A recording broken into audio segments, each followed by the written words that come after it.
ଜଗନ୍ନାଥ। ଆଜି ରାତିରୁ ଆରମ୍ଭ ହେବ ଶୁଭମୟ। ଏହି 5ଟି ରାଶି ହେବେ ଲାଭବାନ। ବନ୍ଧୁଗଣ, ଭିଡ଼ିଓଟିକୁ ଶେଷ ପର୍ଯ୍ୟନ୍ତ ଦେଖନ୍ତୁ। ଆଜି ରାତିଠାରୁ ଗ୍ରହରେ ବନିବାକୁ ଏକ ବିରଳ ମହାସଂଯୋଗ।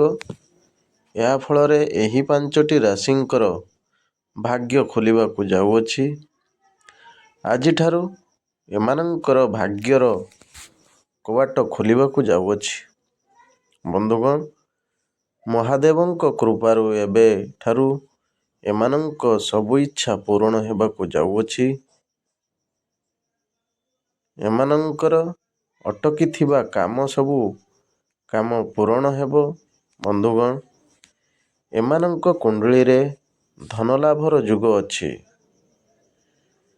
ପ୍ରତ୍ୟେକ ବ୍ୟକ୍ତି ଜୀବନରେ ଧନୀ ହେବାକୁ ଚାହିଁଥାଏ, କିନ୍ତୁ ରାଶିମାନଙ୍କର ଭାଗ୍ୟ ଗ୍ରହର ଚଳନରେ ନିର୍ଭର କରିଥାଏ। ଏବେ ଆସନ୍ତୁ ଜାଣିବା ସେହି ରାଶିଙ୍କ ବିଷୟରେ ବିସ୍ତାର ଭାବେ। ବନ୍ଧୁଗଣ, ଏହି ରାଶିର ଜାତକମାନଙ୍କର କାର୍ଯ୍ୟକ୍ଷେତ୍ରରେ ସମସ୍ତେ ପ୍ରଶଂସା କରିବେ। ଯଦି ଆପଣ କୌଣସି କାମ କରିବାକୁ ଚାହାନ୍ତି, ତେବେ ଠିକ୍ ସମୟ ଅଟେ। ଯେଉଁମାନେ ପ୍ରେମ ଜୀବନଯାପନ କରୁଛନ୍ତି, ସେମାନଙ୍କ ପାଇଁ ଏହି ସମୟ ବହୁତ ଭଲ ଅଟେ। ଏମାନଙ୍କ ଘରେ ଖୁସିର ପରିବେଶ ରହିବ। ପୁରୁଣା ବନ୍ଧୁଙ୍କ ସହ ଦେଖା ହୋଇପାରେ।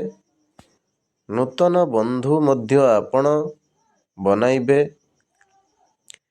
ସେହି ବନ୍ଧୁମାନେ ଆପଣଙ୍କୁ ସବୁ ପ୍ରକାରର ସହଯୋଗ ପ୍ରାପ୍ତ କରିବେ। ଧନଲାଭର ଯୋଗ ଅଛି।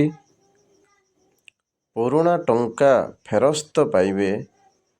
ଯଦି ଆପଣ କାହାକୁ ଧାର ଭାବେ ଟଙ୍କା ଦେଇଛନ୍ତି, ଏହି ସମୟରେ ପାଇପାରିବେ। ବିବାହରେ ବିଳମ୍ବ ହେଉଥିଲେ ସେମାନଙ୍କର ବିବାହ ଯୋଗ ଖୋଲିଯିବ।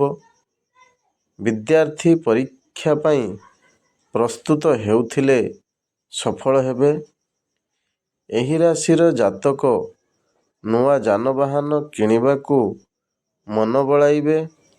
ବନ୍ଧୁଗଣ, ଘରେ ଖୁସି ଖବର ଶୁଣି ଆନନ୍ଦର ବାତାବରଣ ସୃଷ୍ଟି ହେବ। ଆର୍ଥିକ ସ୍ଥିତି ଦୃଢ଼ ହେବ। ବ୍ୟବସାୟରେ ଲାଭ ପାଇବେ। ଚାକିରିରେ ପଦୋନ୍ନତି ହେବ। ସହଯୋଗୀମାନଙ୍କର ସହଯୋଗ ପାଇବେ। ବ୍ୟବସାୟ ବା ଚାକିରିରେ ନୂଆ ଜିନିଷ କରିବାକୁ ଚେଷ୍ଟା କରିବେ ଓ ସଫଳ ହେବେ। ବନ୍ଧୁଗଣ, ସ୍ୱାସ୍ଥ୍ୟକୁ ନେଇ ସତର୍କ ରୁହନ୍ତୁ। ପରିବାରରେ ଶୁଭ କାର୍ଯ୍ୟ ହୋଇପାରେ। ଜୀବନସାଥୀଙ୍କ ସହ ବୁଲିବାକୁ ଯାଇପାରନ୍ତି।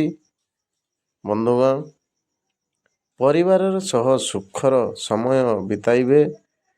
ଟିକେ ପରିଶ୍ରମ ଦ୍ୱାରା ଏମାନେ ବଡ଼ ସଫଳତା ପାଇବେ। ବନ୍ଧୁଗଣ, ନୂଆ କାର୍ଯ୍ୟ ଆରମ୍ଭ କରିବାକୁ ଚାହୁଁଥିଲେ ଏହି ସମୟ ଉତ୍ତମ ଅଟେ। ଏହି ରାଶିର ବ୍ୟକ୍ତିମାନଙ୍କ ଜୀବନରେ ଶୁଭ ସମୟର ଆରମ୍ଭ ହେବାକୁ ଯାଉଅଛି। ଯେକୌଣସି ନୂତନ କାର୍ଯ୍ୟ ଆରମ୍ଭ କରିବେ, ସେଥିରେ ସଫଳତା ହାସଲ କରିବେ। ଏମାନଙ୍କ ଜୀବନରେ ମହାଦେବଙ୍କ କୃପାରୁ ଆର୍ଥିକ ସମୟ ରହିବନି। ସମାଜରେ ମାନସମ୍ମାନ ବଢ଼ିବ। ବେପାର ବାଣିଜ୍ୟ କ୍ଷେତ୍ରରେ ଲାଭପ୍ରାପ୍ତ ହେବେ। ସେହି ଭାଗ୍ୟଶାଳୀ ରାଶିଗୁଡ଼ିକ ହେଉଛନ୍ତି ବୃଷ ରାଶି, କର୍କଟ ରାଶି, କନ୍ୟା ରାଶି, ତୁଳା ରାଶି ଏବଂ କୁମ୍ଭ ରାଶି। ବନ୍ଧୁଗଣ, ଯଦି ଭିଡ଼ିଓଟି ଭଲ ଲାଗିଥାଏ, ଆମ ଚ୍ୟାନେଲକୁ ସବସ୍କ୍ରାଇବ୍ କରନ୍ତୁ। ଭିଡ଼ିଓଟିକୁ ଲାଇକ୍ କରନ୍ତୁ, କମେଣ୍ଟ କରନ୍ତୁ, ସେୟାର କରନ୍ତୁ।